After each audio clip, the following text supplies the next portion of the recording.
को वर्णन करते हुए श्री किशोरी जी को महल में ही रहने की शिक्षा दे रहे हैं।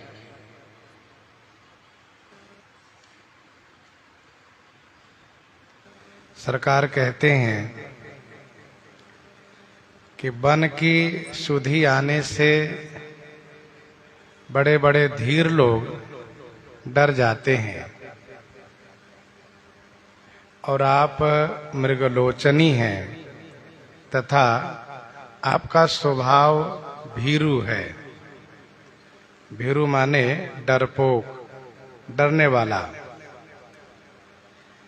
आप हंस के समान चलने वाली हैं, हंसनी हैं। यदि आप वन को जाती हैं तो लोग मेरी निंदा किया करेंगे।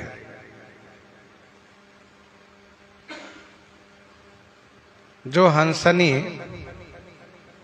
मान सरोवर के अमृतवत जल से प्रतिपाली गई हैं, उन हंसनी को यदि खार समुद्र में रहने को कहा जाएगा तो वे जीवित नहीं रह सकती हैं। जो कोयल पक्षी, जो कोयल आम के बगीचे में विहरण करने वाली हैं, उन्हें जब करील के वन में रख दिया जाएगा तो वह जीवित नहीं रह पाएंगी, उनकी शोभा ही नहीं होगी। इसीलिए ऐसा हृदय में विचार करके आप भवन में रहिए, क्योंकि आप चंद्र बदनी हैं, चंद्रमुखी हैं। आपके मुख की शोभा समाप्त हो जाएगी वन में जाने से। सहज सुहृदय गुरु स्वामी सिखा, जो न करई सिर मानी, सो पछिताई अघाई उर, अवश्य होई हित हानि, अवश्य होई हित हानि।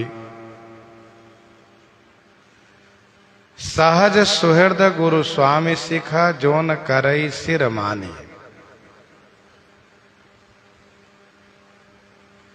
जो सहज सुहृद हैं, सहज अर्थात स्वाभाविक रूप से सुहृद हैं। सुहृद माने मित्र हैं। जो गुरु जी हैं, स्वामी हैं, इनके सिखावन को जो सिर मानी न करे, सिरोधार्य करके नहीं करते हैं, सो पछताई अघाई उरा। सो माने वे हृदय से अघाई माने भरपूर पछताते हैं और अवश्य उनके हित की हानि होती है। तीनों में से किसी एक की बात न मानने से भरपूर पछताना पड़ता है।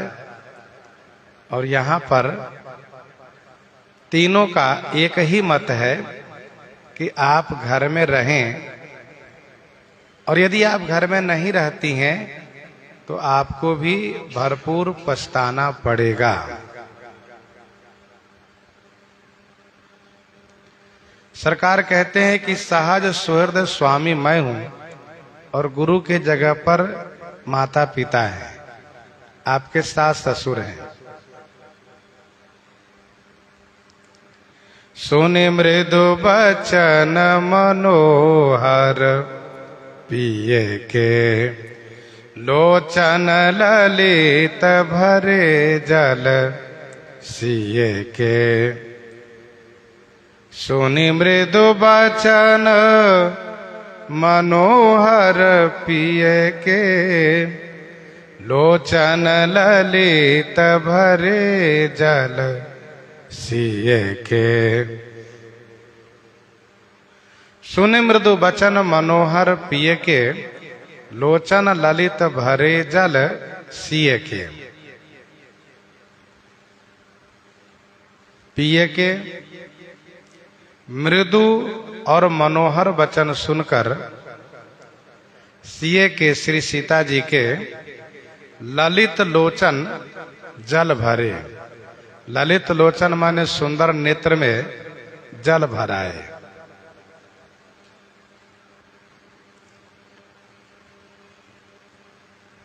गोस्वामी जी कहते हैं पिए के वचन मृदु हैं और मनोहर हैं। पिए अर्थात पति देव के वचन मृदु माने कोमल हैं और मनोहर है। बहुत कोमल है, मन को हरने वाला है, बहुत सुंदर है। सुन करके श्री सीता जी के सुंदर नेत्र में जल भरा है। लोचन ललित भरे जल सिए के। गोस्वामी जी कहते हैं श्री सीता जी के नेत्र सुंदर हैं। सरकार ने कहा है कि तुम बन के योग्य नहीं हो, मृगलोचन तुम भीरु सुभाए। श्री राम जी के वियोग की संभावना को देख करके नेत्रों में जल भर आना, यह नेत्र की सुंदरता है, नेत्र की शोभा है। शीतल शिख दाहक भई कैसे चकई शरद चंद निशि जैसे चकई शरद चंद निशि जैसे।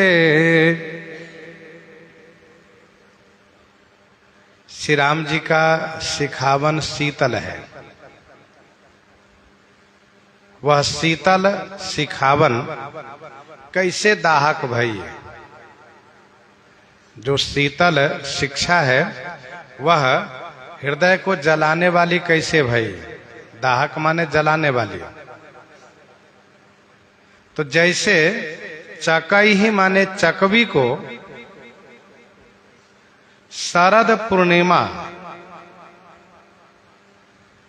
की चंद्रमा वाली रात्रि, शरद चंदनिशी, शरद पूर्णिमा की चंद्रमा वाली रात्रि चकवी को हृदय जलाने वाली होती है।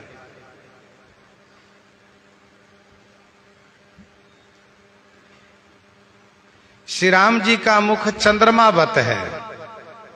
श्री राम जी का मुख चंद्रमावत है और इनका वचन चंद्र किरण के समान है। यद्यपि चंद्र किरण से सबको शीतलता मिलती है, सबको शांति मिलती है, सबको सुख प्राप्त होता है, लेकिन वह पूर्णिमा की रात्रि, शरद पूर्णिमा की रात्रि चकवी के लिए दाहक होती है, हृदय को जलाने वाली होती है।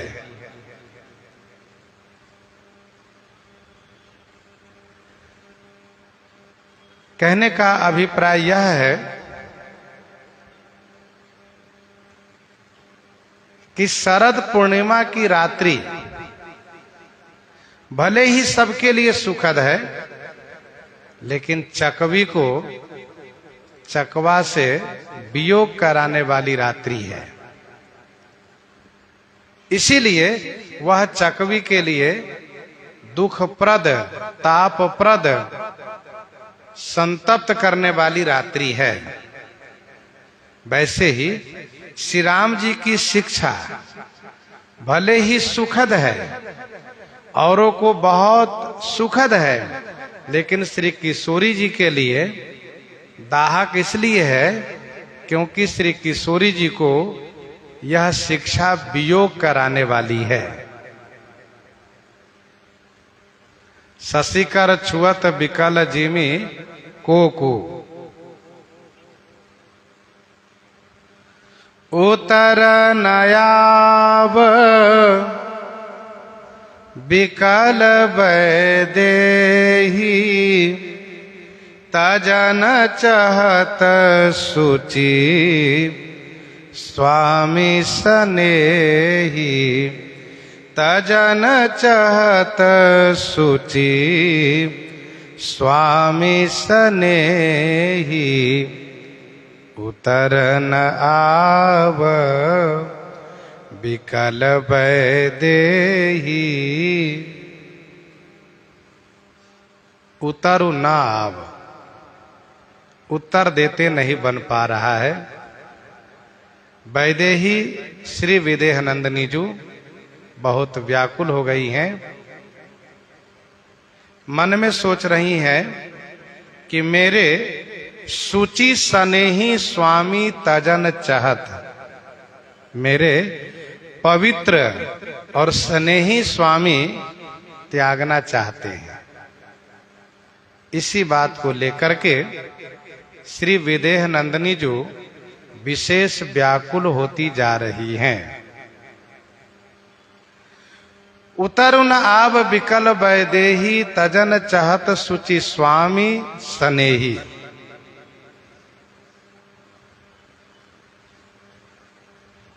उत्तर देते नहीं बन पा रहा है, क्योंकि शिक्षा हित में स्वामी ने दी है, लेकिन इस शिक्षा से मुझे संतोष नहीं है,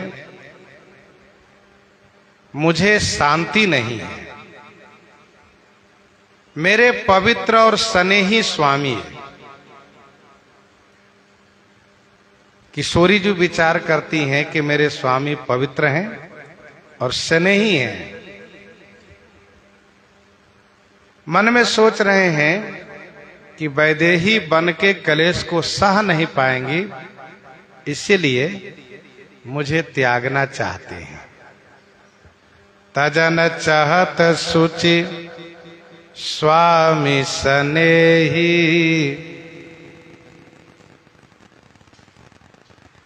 बरबस रोकी बिलोचन बारी धरि धीरज उर अवनी कुमारी बरबस रोकी बिलोचन बारी। बरबस रो की बिलोचन बारी, बिलोचन की बारी बरबस रोकी। बिलोचन माने दोनों नेत्रों की, बारी माने अश्रु को, बरबस माने जबरदस्ती रोकी। अवनी कुमारी उर धीरज धरी। अवनी कुमारी माने भूमि नंदनी पृथ्वी पुत्री श्री किशोरी जी हृदय में धैर्य धारण की। नेत्रों में अश्रु भरा हुआ है, लोचन ललित भरे जल सिए के। उस अश्रु को श्री किशोरी जी ने जबरदस्ती रोका।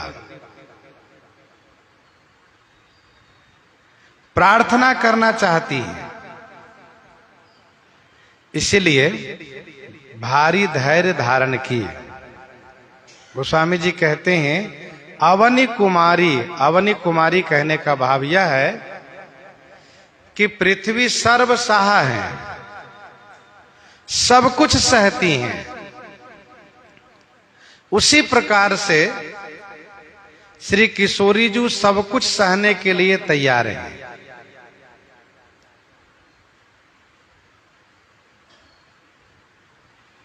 धरि धीरज उर अवनी कुमारी। पृथ्वी का एक नाम ही है सर्वसहा, जो सब कुछ सहती है।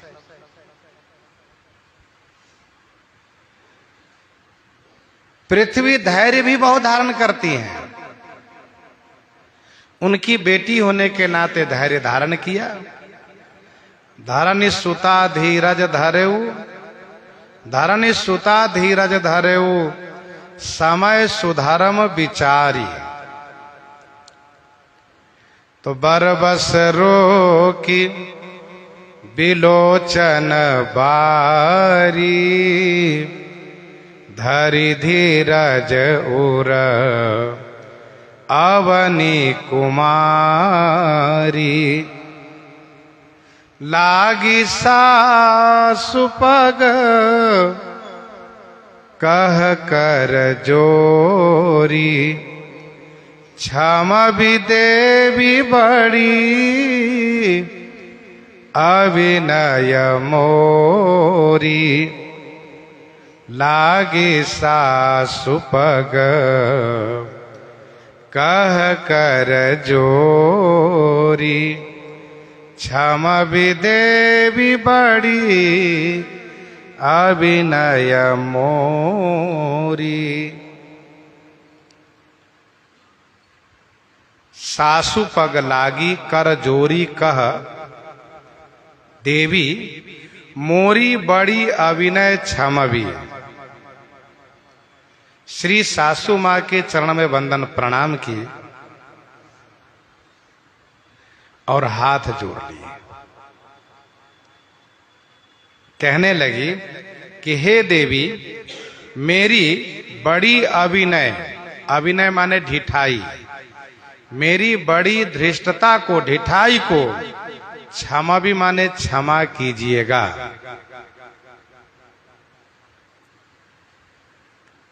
लागी सासु पग कह कर जोड़ी।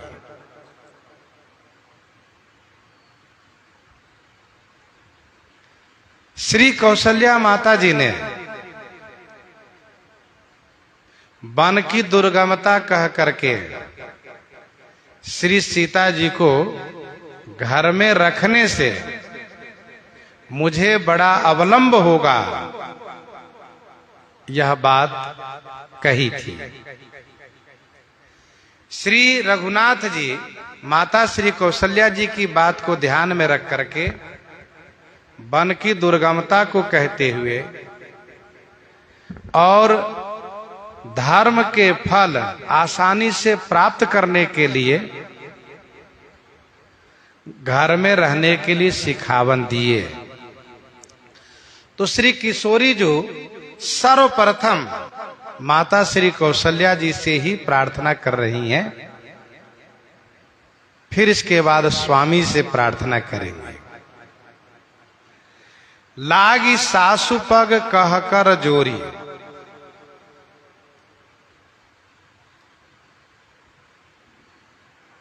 श्री सासू मां के चरणों में वंदन प्रणाम करके हाथ जोड़ करके कह रही हैं, मेरी बड़ी धृष्टता को आप क्षमा कीजिएगा।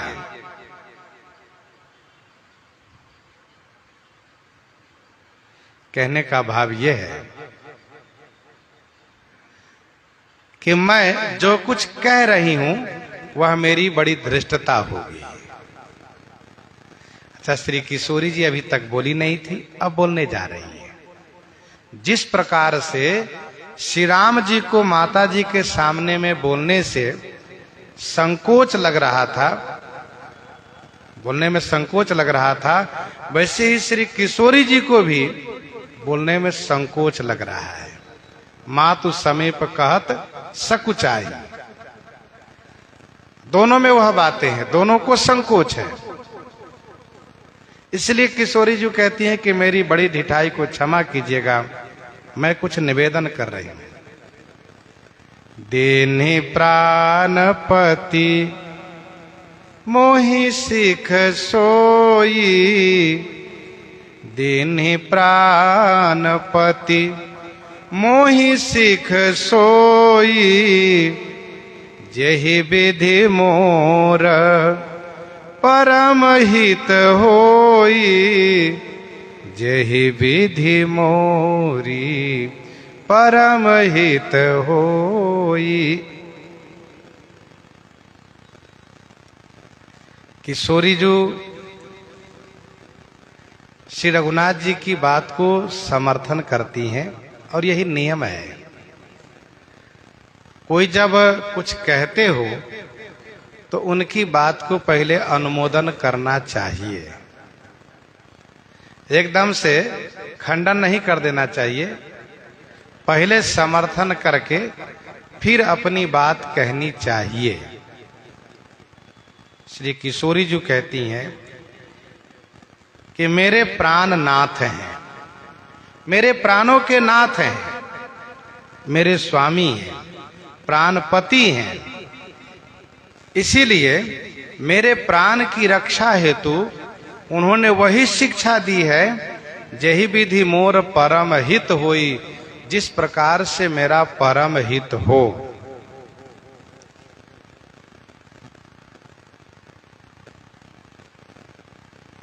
यह उन्होंने अपनी ओर से अपने विचार से बात कही है।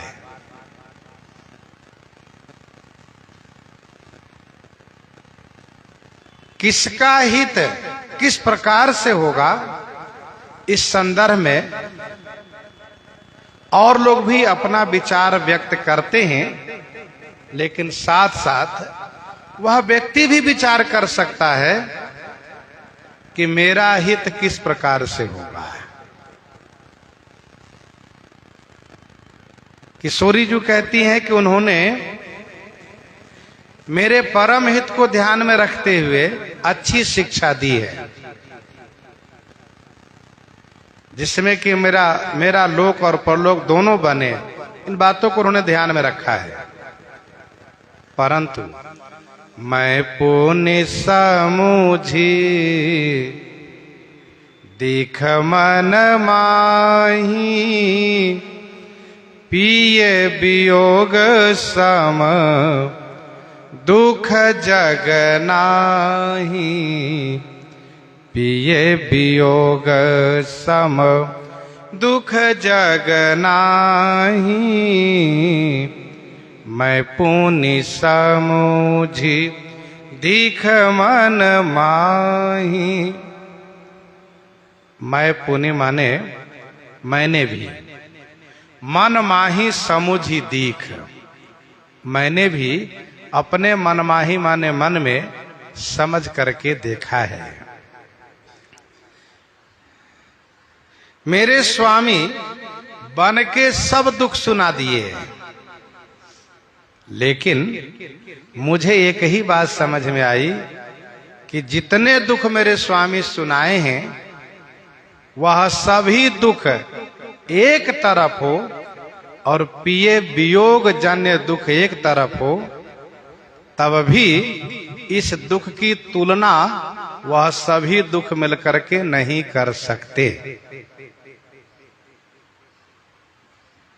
पिए वियोग सम दुख जग नाही, पिए वियोग के समान संसार में कोई भी दुख नहीं है।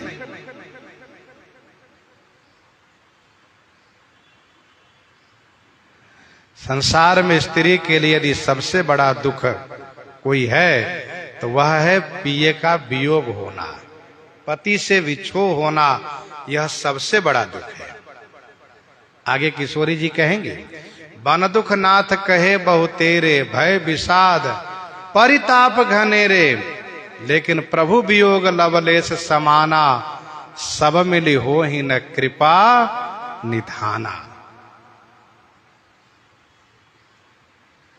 श्री किशोरी जी अपनी मन की बात प्रार्थना में निवेदन कर रही है। जैसे श्री भरतलाल जी से गुरु जी ने, माता जी ने और मंत्री ने सबने ये कहा कि आप राज्य करिए, कम से कम तब तक राज्य कीजिए जब तक कि श्री राम जी वापस नहीं आ जाते। मंत्री जी भी कहते गुरु जी की आज्ञा को पालन अवश्य कीजिए। माता भी यही कह रही है। तो श्री भरतलाल जी कहते हैं कि यद्यपि यह समझत हूं नीके, तदपि होत परितोषण जी के। मेरे हृदय में संतोष नहीं हो पा रहा है। मैं कैसे आप सबकी आज्ञा को पालन करूं? अब आप लोग मेरी प्रार्थना सुनिए और उस प्रार्थना के अनुरूप आप सिखावन दीजिए। नियम भी यही है कि प्रार्थी की प्रार्थना के अनुरूप ही शिक्षा देनी चाहिए, फैसला करना चाहिए। तो श्री भरतलाल जी कहते हैं, अब तुम विनय मोरि सुनि लेहू, अब मोहि अनुहरत सिखावन देहू। वैसे श्री किशोरी जी कहती हैं कि मैं पुण्य समुझ दीख मन माही, और पिए वियोग सम दुख जग नाही। यह बात किशोरी जी ने श्री कौशल्या जी से कही। अब श्री रघुनाथ जी से कहती हैं, प्राणनाथ करुणायतन सुंदर सुखद सुजान, तुम बिनु रघुकुल कुमुद विधु, सुरपुर नरक समान, सुरपुर नरक समान।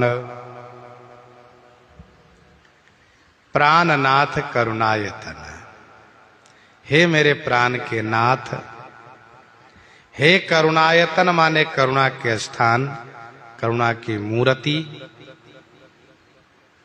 हे सुंदर सुख को देने वाले सुजान माने जानकार,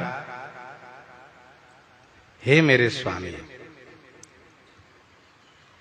हे रघुकुल कुमुद विधु, रघुकुल रूपी कुमुद पुष्प को खिलाने के लिए, रघुकुल रूपी कुमुद पुष्प को खिलाने के लिए चंद्रमावत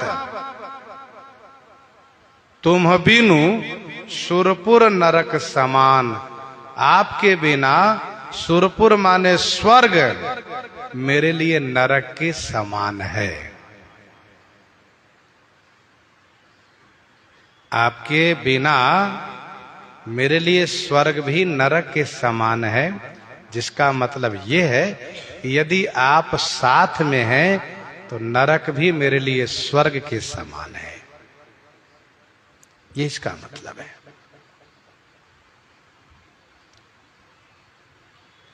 प्राणनाथ करुणायतन, श्री किशोरी जी कहती हैं हाथ जोड़ करके कि आप ही मेरे प्राण के नाथ हैं। क्या नाथ के बिना प्राण रहेगा? अर्थात नहीं रहेगा।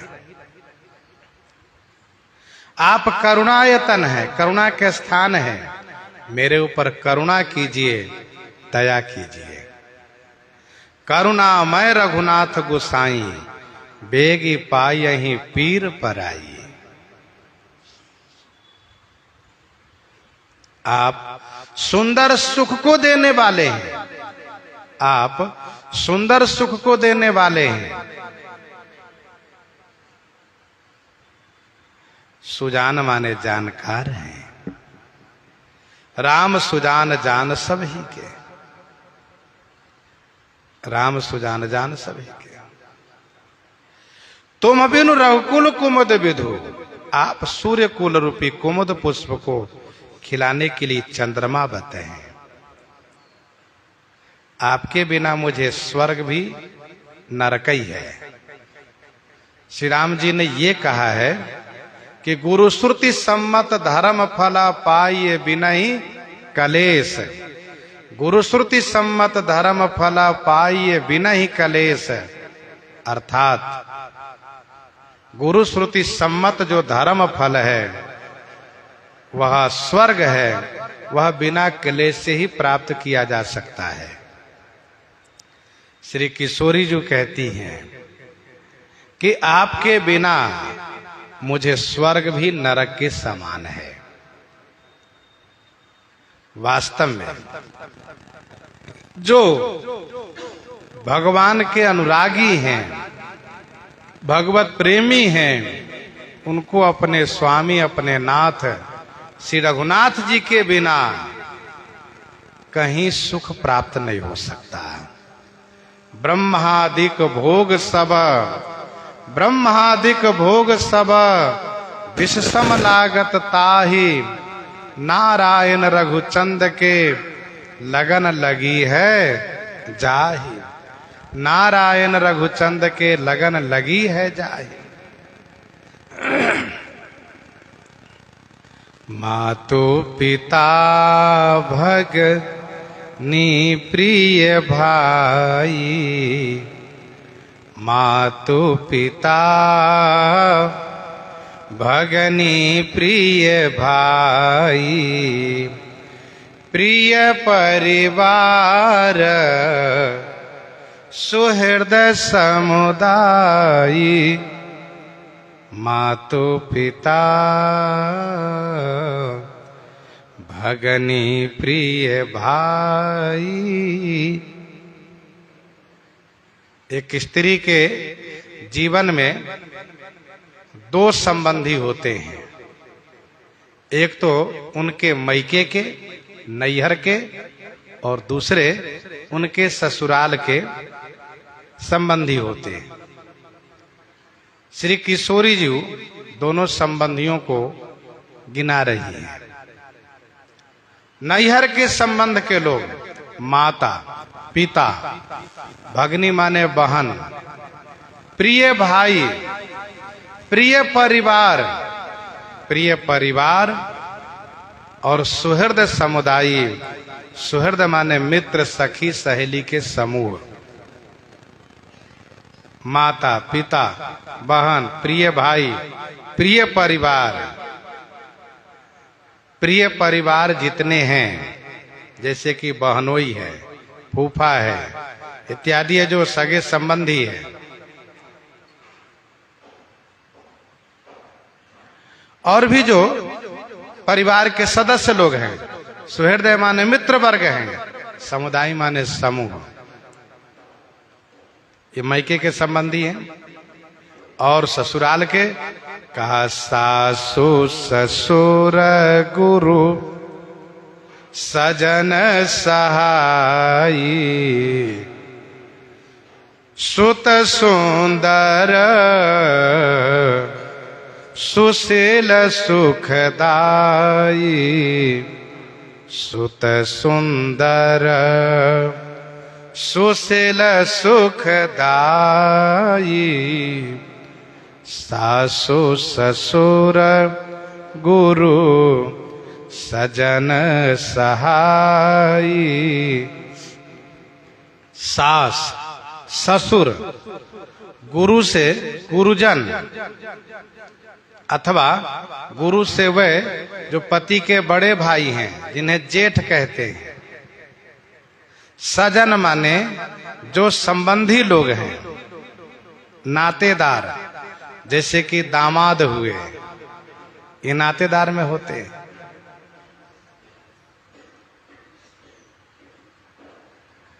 और सहाय माने सहायक तथा सुंदर सुशील सुखदाई सुत हो। सुंदर भी हो, सुंदर शीलवान हो, किसी को जवाब न देता हो, मुंह नहीं लगाता हो और सुख देता हो सबको, ऐसे पुत्र हो। तो सास ससुर गुरु सजन सहाय और सुत सुंदर सुशील सुखदाई। जहां लगी नाथ नेह अरुनाते, पिए बिनुती यही तरनी होते ताते, पिए बिनुती यही तरनी होते ताते।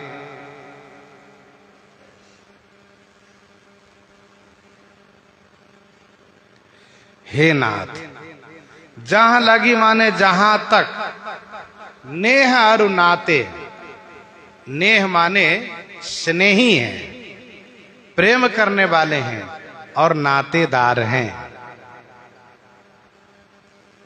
पिए बिनु तिया ही तरनी हुते ताते, पिए के बिना, पति के बिना, तिया ही माने स्त्री को, तारानी हुते ताते, तारानी हूं माने सूर्य से भी अधिक ताप देने वाले होते हैं।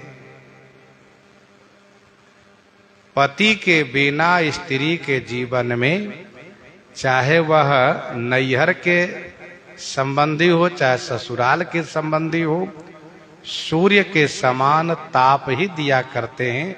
कोई चंद्रमा के समान शीतलता नहीं दे सकते।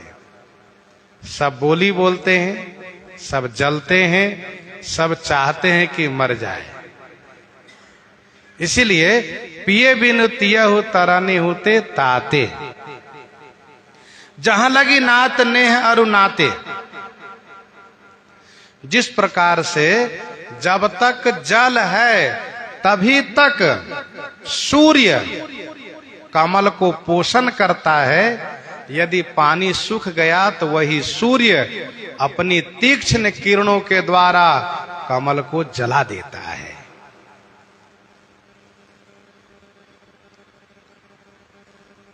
वैसे ही यदि पति साथ में नहीं है तो परिवार के जितने सदस्य लोग हैं ये सूर्यवत होकर के संतप्त कर देते हैं, जीवन जीना मुश्किल कर देते हैं। जहां लगी जगत नेह अरु नाते, पिए बिनु तिया ही तारा नहीं होते ताते।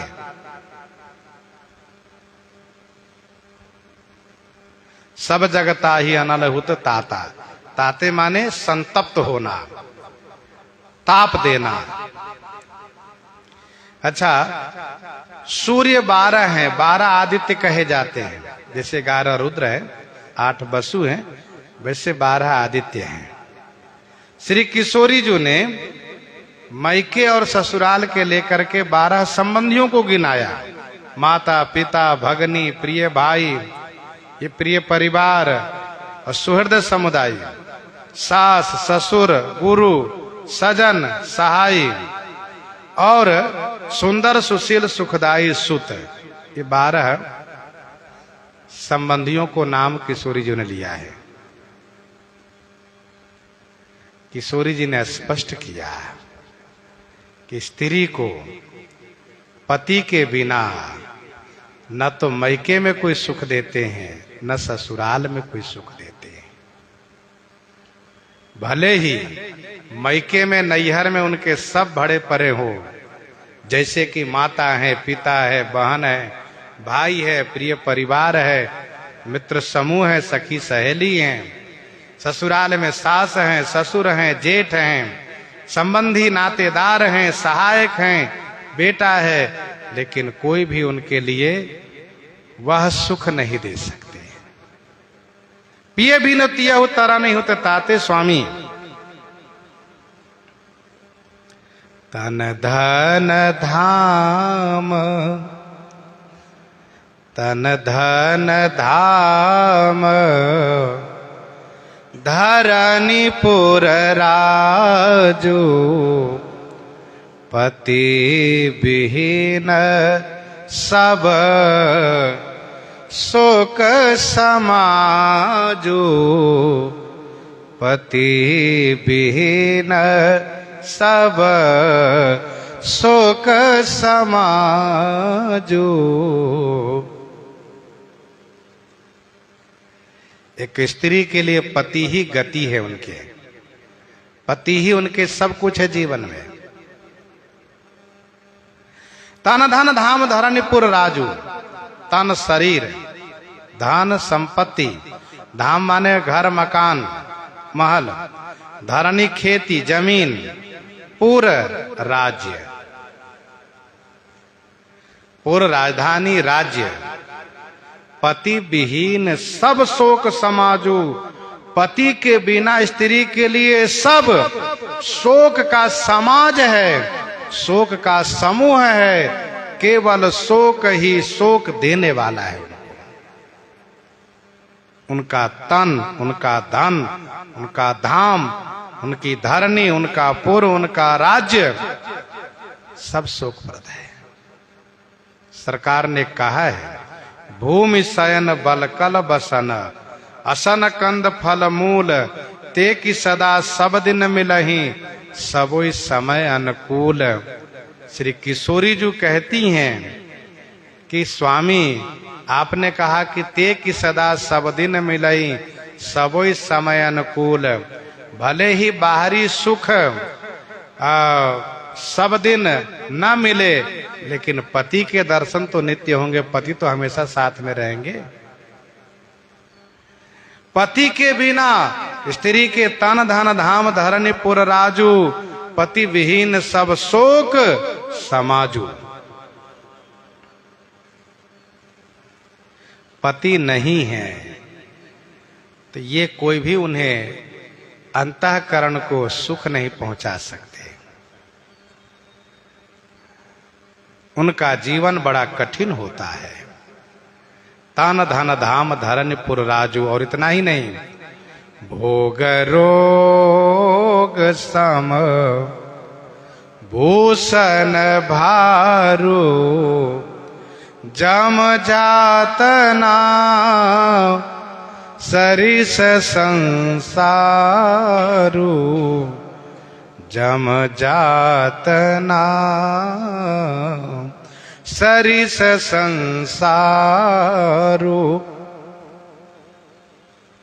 भोग रोग संभूषण भारू, ये भोग के सुख यानी भोग सामग्री, खाने पहनने रहने की जो व्यवस्था है, यह भोग सामग्री रोग सम, रोग के समान है।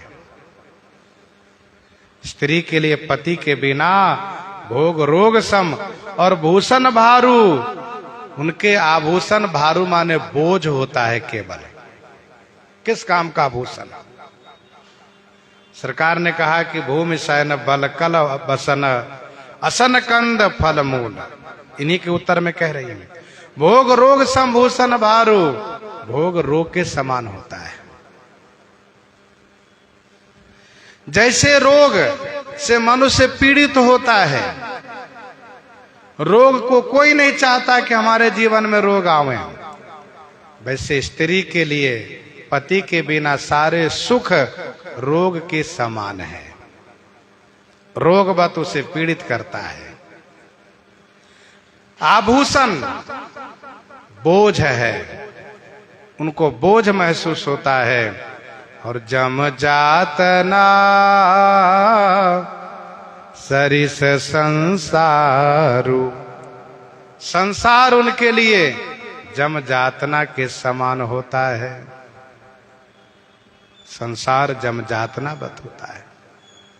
जम जातना माने नरक,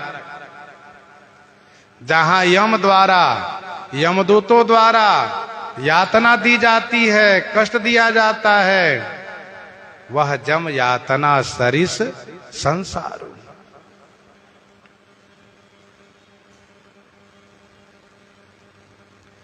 भोग रोग समभूषण भारू, जम जातना सरिस संसारू। किशोरी जी ने यह सबके लिए कहा और अपने लिए अब अलग से कहती हैं कि प्राणनाथ तुम बिनु जग माही, प्राणनाथ तुम बिनु जग माही, मोकह सुखद कतहु कछु नाही, मोकह सुखद कतहु कछु नाही। प्राणनाथ तुम बिनु जग माही, मोकह सुखद कतहु कछु नाही। हे प्राणनाथ, जग माही तुम बिनु, संसार में आपके बिना, मोकहु कतहु कछु सुखद नाही। मतलब औरों के जीवन में पति के बिना कहीं कुछ सुखद हो जाए, चाहे मैके में चाहे ससुराल में, नाते रिश्तेदार में, लेकिन मेरे स्वामी मेरे प्राण के नाथ, तुम बिनु आपके बिना इस जगत में संसार में मोका सुखद कतहु कछु नाही, मेरे लिए कहीं भी कुछ भी सुखद नहीं है।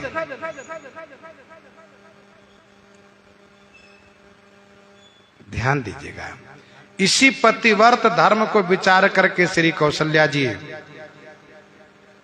श्री रघुनाथ जी के साथ जाने के लिए हठ नहीं की है, क्योंकि स्त्री का सब कुछ उनका पति ही है।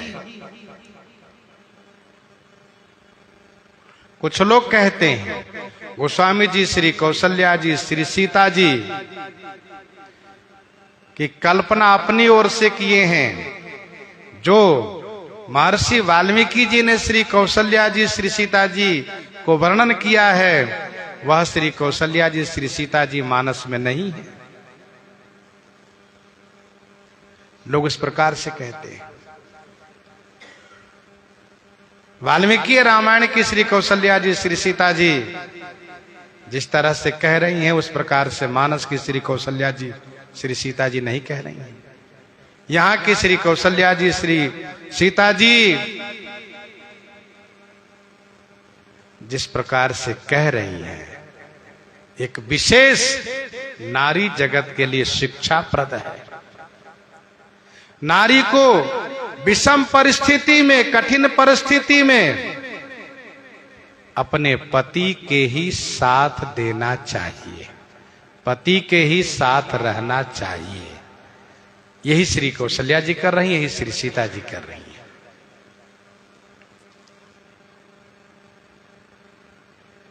जो लोग ये कहते हैं गोस्वामी जी ने कल्पना की है, ये गलत बात है।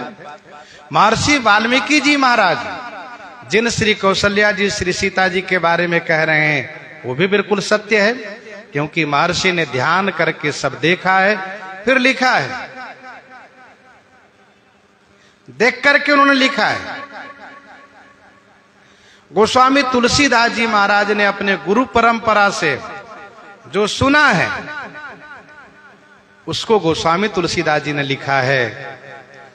तो अपनी अपनी जगह दोनों बातें सत्य है, कहीं कोई कल्पना की बात नहीं है।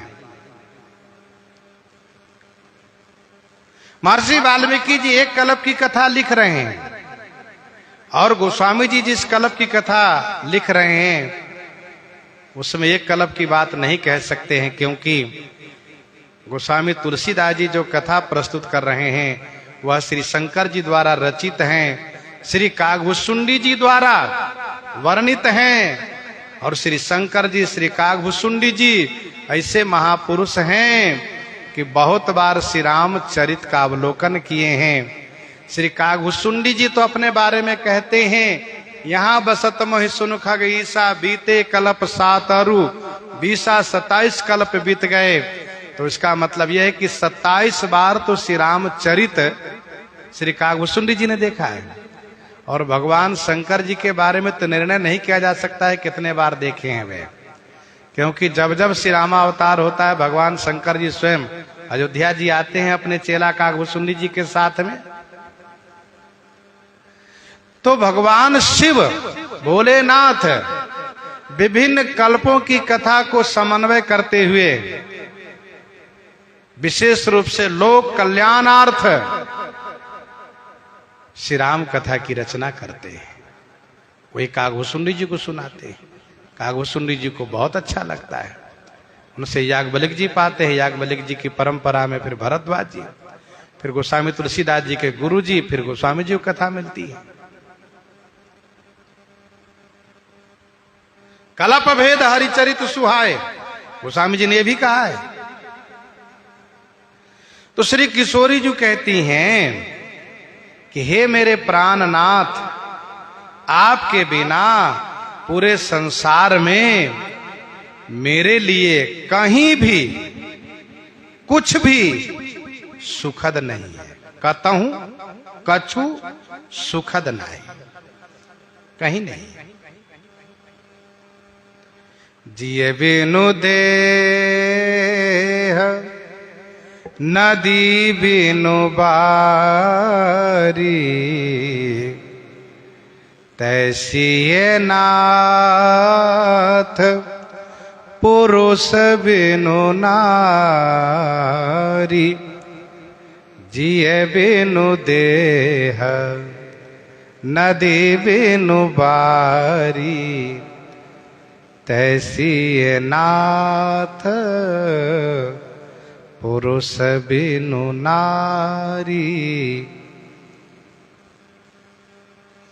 बिना जिए माने प्राण के देह, बिना जीव के देह, और बिना बारी माने जल के नदी, किसी काम के नहीं है। वैसे ही हे नाथ, पति के बिना, पुरुष के बिना नारी भी वैसी ही है। जिए बिनु देह नदी बिनु बारी, तैसी नाथ पुरुष बिनु नारी। शरीर बहुत सुंदर है, शरीर बहुत उपयोगी है, शरीर साधन धाम मोक्ष कर द्वारा है। इस शरीर से सब कुछ प्राप्त करना संभव है, परंतु कब? जब इस शरीर में जीव रहे तब तक।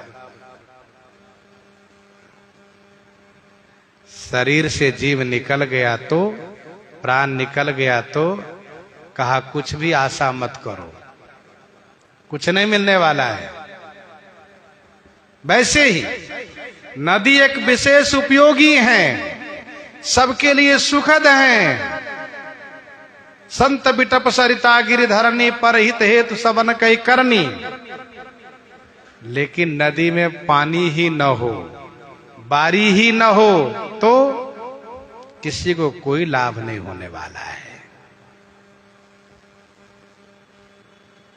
जाए जीव बिनु देह सुहाई, सुंदर युवा दर्शनीय स्वस्थ शरीर है, लेकिन जीव निकल गया तो वह किसी काम का नहीं है।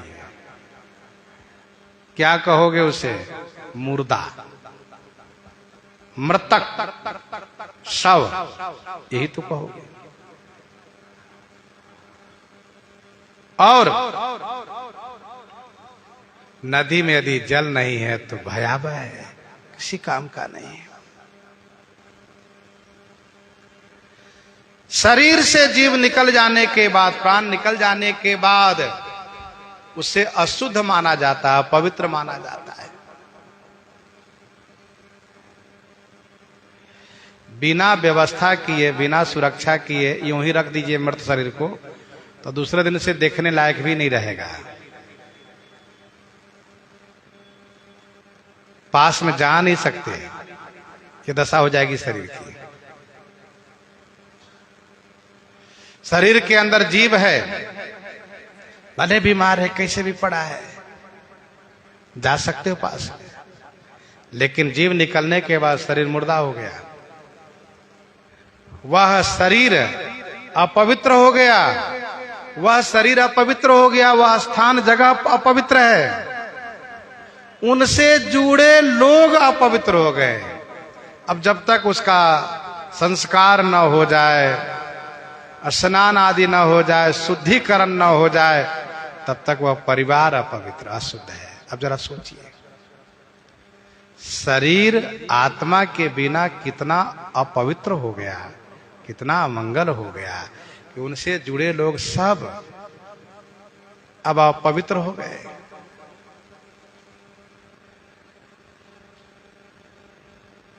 किशोरी जी कहती हैं, शरीर में आत्मा का जितना महात्म है, वैसे ही नारी के लिए पति का उतना ही महात्म है। पति के बिना विधवा नारी अपवित्र हो जाती है, पति के बिना विधवा नारी अपवित्र हो जाती है। उनका दर्शन शुभ नहीं मानते, सुहागिन का ही दर्शन शुभ मानते, सब उनसे जलने लगते। नदी बिनु बारी, बिना जल के नदी, तैसे नाथ पुरुष बिन नारी। सरकार ने कहा है कि यही ते अधिक धर्म नहीं दूजा, सादर सास ससुर पद पूजा। किशोरी जी कहती हैं जब शरीर में प्राण रहेगा तब तो शरीर से सेवा होगी। यही ते अधिक धर्म नहीं दूजा, सादर सास ससुर पद पूजा।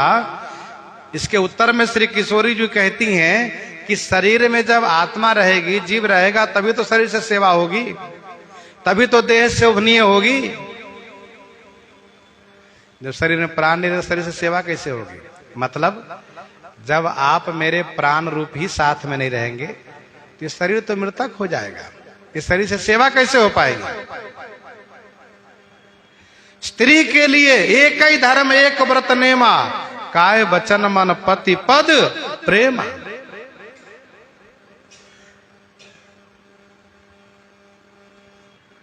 दो उदाहरण श्री किशोरी जी ने दिया है, जिए बिनु देह नदी बिनु बारी। जिए बिनु देह का क्या होता है?